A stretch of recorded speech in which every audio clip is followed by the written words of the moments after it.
vêtue de sa robe noire comme du charbon, brandissait les poings et hurlait des imprécations épouvantables à la face du directeur et des bûcherons, qui se moquaient visiblement d'elle. Son cheval noir, à deux pas de là, qui a fait se cabrait, prête à partir. Hors d'elle-même, elle sauta dans sa voiture et me cria « William, puisque c'est de même, on va aller voir le curé! » Moi, pendant ce temps, je me promenais de long en large de mon beau presbytère en lisant mon bréviaire.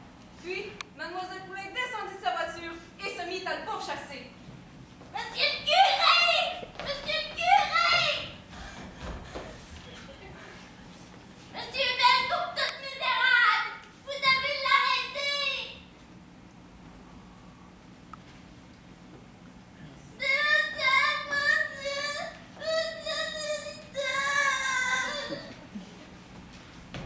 Quoi? Recule!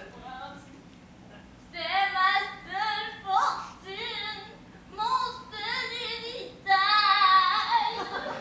Oh! Il va te faire brûler dans le fourneau, dans la mer, que je vous dis. Mais moi, silencieux, je continuais de lire et de me...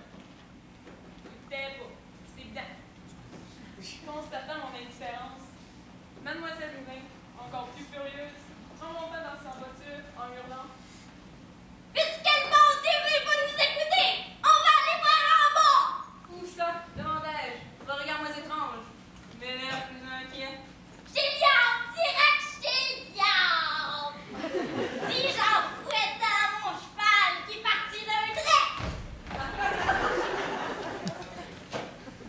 Arrivée chez elle, elle me commanda de lui apporter immédiatement le coffre de bois du grenier.